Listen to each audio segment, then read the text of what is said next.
السلام عليكم ورحمة الله وبركاته. صاحبتنا كحرن جنرال كنا دمانتي سو دواada صاحب bayal caaw iyo update-dii ugu dambeeyay wixii saabadna iyo xaaladii ugu adkayd ee maanta dhacday sheekada waxba baalahayga yaacay iyo Captain Ayub oo aynu ogeyn muddo badan in marka uu soo fariisto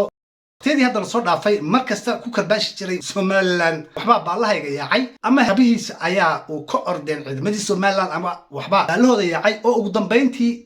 marka isaga maanta heestii ay ku imaatay loogana dhigay in uu kabihiisa ka yaaco gacmaha ku qaato heestii waxba baalahayga yaacayna in ay isaga marka ku timaado waa wax aad u cajaa'ib badan iyo sheeko la yaab leh sideen ogeyn waxa jirtay in Captain Ayub booqashadii uu ku yimid Puntland iyo gabiyahan marka ku maray gobolada Puntland in uu ka soo bilaabay markaas magaalada Boosaaso taas oo si aad u weyn loogu soo dhaweeyay kadibna uu soo baxay isagoo dhowr meelood hore u soo maray rabay in uu markaa garow yimaado ilaa iyo Gaalkacyo Burtinle magaalooyin badan oo markaas Puntland ka tirsan in uu markaa socdaal ku maro meel walbana uu ka filanayay markaas in laga soo dhaweeyo haddaba soo dhaweyntii Captain Ayub maanta ugu dambeyntii waxa uu ka soo degay magaalada Garowe saaka subaxnimadii ama maanta galinkii horeba markii uu imaaday run ahaantii horta airportka waa lagu soo dhaweeyay isagoo markaa ciidamadii la socday iyo dadkii soo dhaweeyba ay soo galbinayaan waa uu ka soo baxay haddaba maxaa ka horeysay soo bixitaankan airportku ka soo baxo iyo hadaladii asaga ay u dhaxeeyay beesha Ciise Ruush ama Ciise Maxamuud ama Ciise Riyoole saa doonto markaas magacooda ugu yar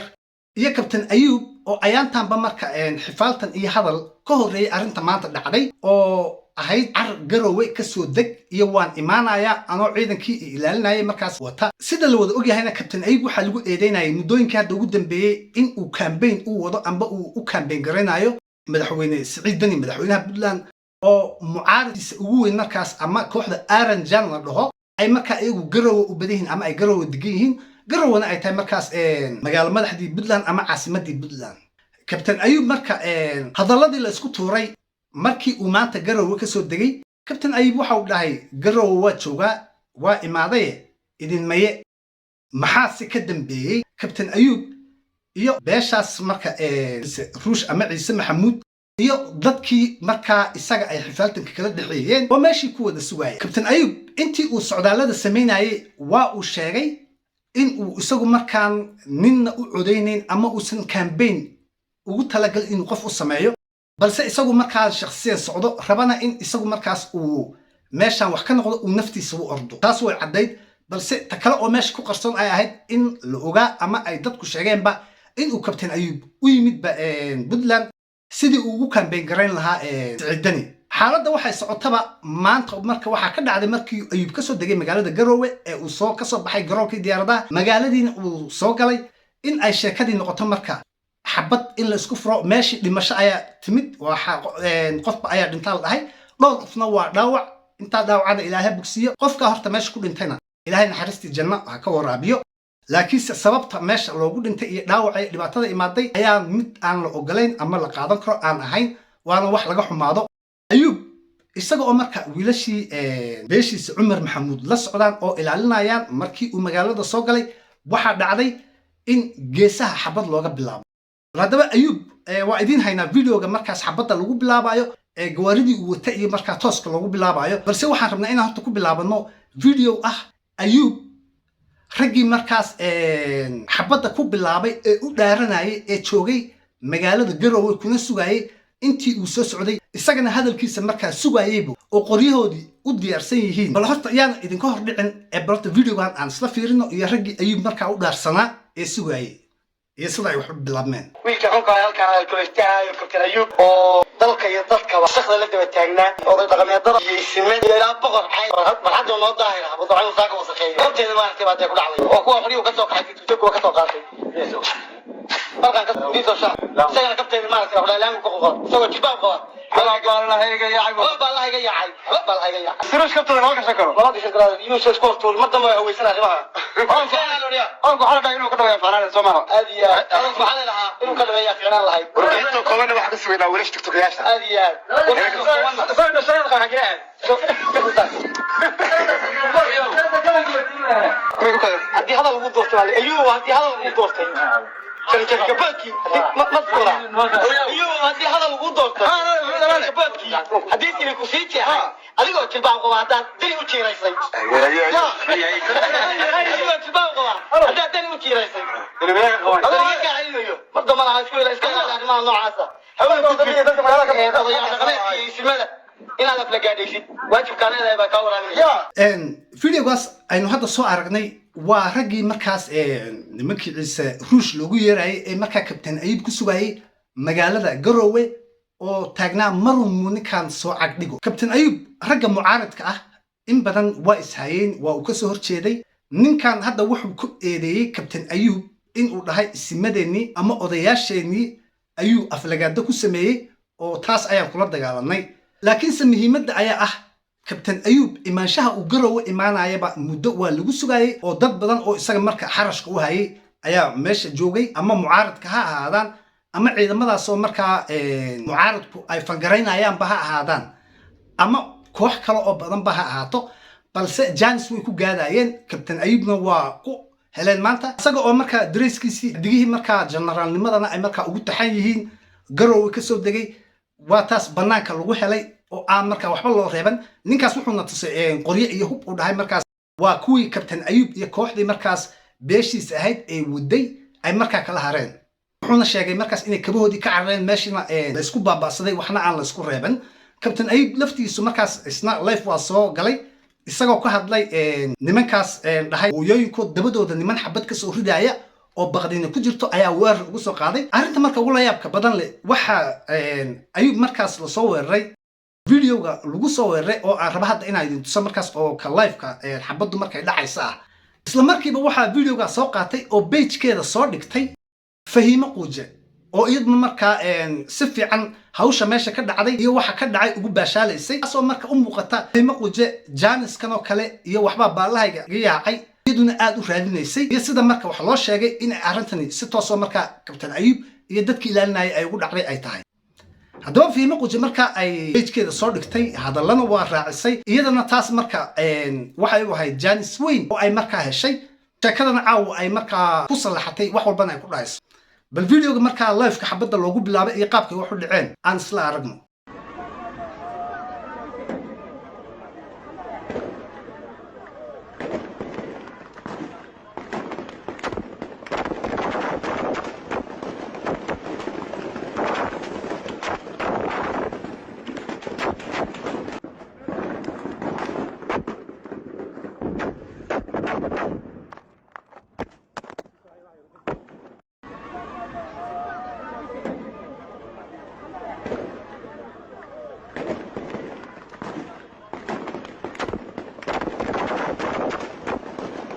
videogan hadda aan soo aragnay waa markii xabada kabtan ayub toos loogu bilaabay oo u muuqatay markaas dad badan oo magaalada Garowe joogay ama isaga marka Janis ku raadinayba in ay Janis ku heleen waxna aysan marka meesha ugu reeban xabadiina lagu bilaabay dhimasho way dhacday saddex qof dhaawac ayaa soo gaaray ayaa leeyahay kuwa dhaawacmayna Allah u boogadhayo qofka dhintayna ilaahay naxariistii jannaha ka waraabiyo balse videogan marka page-ka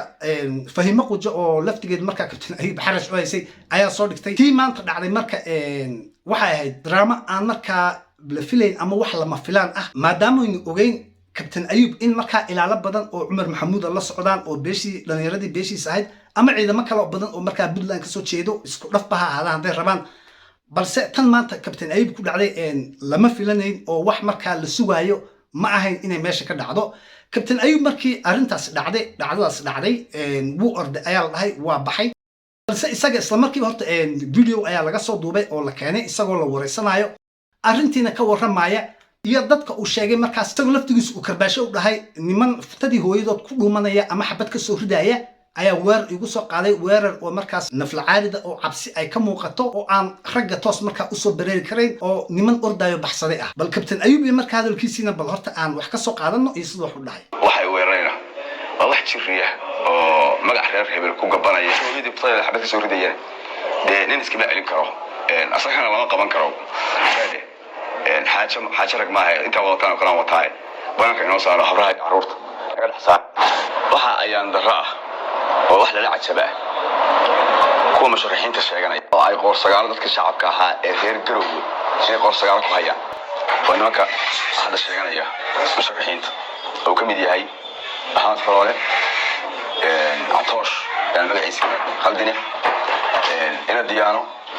ninka la yiraahdo Xashan Shiraab Gaal ayaga qaybtooda wada hadlay waxa qarin mayaan waxaan ku yiri hadda kala dhiibana oo kala qaadayna kala dhiibana soo istaagay maanta waxaan ilaahay joogaa meesha la yiraahdo maxjarka airport ayadana waxa isla waa meel banaan oo xalagan ka balano waxa riyo yana xaafadaha hadii aan ilaahay usan seejini xaafadaha ay carruurta yana salixgay maxjarkiina waa imilo videogaas aan soo daawanay waa kii markaa Captain Ayub la wareysanayay weerarkii ku dhacay iyo qaabkii ay wax u dhaceen isaga oo markaa ka hadlaya isku soo wada duub oo waxa meesha ka dhacay weerarka Captain Ayub lagu soo qaaday dhimashada iyo dhaawaca ka dhacay Captain Ayub oo isagu laftigiisu sheegay in uu isagu naftiisa markaa u campaign gareynayo qofna uusan campaign u wadin mucaaradka iyo muxaafidka Puntland waqtigan xaadirka ah aynu ku jirno sida ay kala yihiin ama meesha ay kala taagan yihiin arintan marka miyay noqon kartaa mid u muuqata in ay tahay burburkii ama dhamaadkii Puntland ama beesha ma jirteen ilaa waan u jeednaa hadda sida ay wax u socdaan ama ay u dhacayaan kuwa mucaarad ha noqdaan oo markaas hal la dhaho xamar ama muqdisho ayaa wax laga soo siiyaa oo lacag bay wataan wadankiina burburiyaan ay rabaan dani dhinaciisa ha dhaho anigu doorasho rabaa ama saamba wuxuu rabaa isku soo wada duub dagaalka reer Puntland ka dhaxeeya ama beesha ma jirteen qaabka ay hadda u wada dhaqmayaan ama ay wax xabad isugu wadaan ama wada hadalkooda markaa social media u socdo muddo hadda la soo dhaafayba ama intii Puntland soo jirtayba nacayb in lagu wada hadlo dhinaca social media waxaan kale maysan jirin manaysan dhacayn balse tani maanta waa ka gedisan tahay inkastoo dagaalo kuwan ka xoogan baa la soo galay laakiinse nacaybka iyo hadalka xanafta leh markaa beeshii dhex maraysa reer Puntland ama khaasatan beeshii ma jirteen ayaa hadda mid aad u weyn ah oo indhaha aan laga qarsan karin haddii marka ay sidaan ku socoto oo waxba laga qaban waayo markaas waxa ay noqonaysaa in ay tani markaa u muuqato dhamaadkii Puntland ama burburkii beesha ma jirteen ay ku kala baxayeen oo markaa ay meelo badan dagaal iskaga keenin lahaayeen waa sida xaqiiqdu tahay ama ay dhabtu tahay haddii aan indhaha markaa laga qarsanayn ilaan waxa socda waa u jeednaabo maalin walba in meelo la iskaga goodinayo xabad la isku bilaabay waxba aan la isku reebanayn haddii aan arrintan si dhaqso ah wax looga qabanna meesha waxaan u jeednaa future ama mustaqbalkii Puntland in uu yahay markaa mid miiska saaran oo burburkeedina markaa uu u dhow yahay reer Puntland marka waxa u wanaagsan in ay ka tashtaan arrintaana ay wax ka qabtaan Captain Ayubna haddii ay xaaladii halkan marayso iyo in xabado la isku furo ama isaga dartiis markaas ay dad reer Puntland dhaawac iyo dhimasho ay noqoto inay u timaado maadaama uu yahay nin aan hadda la mid ahayn dadkii wadanka joogay oo nin Yurub ka yimid ah adduunka nolosha looga nool yahay iyo heerka caqliga ibn aadanka u shaqeynayo nin fahansan uu yahay waxa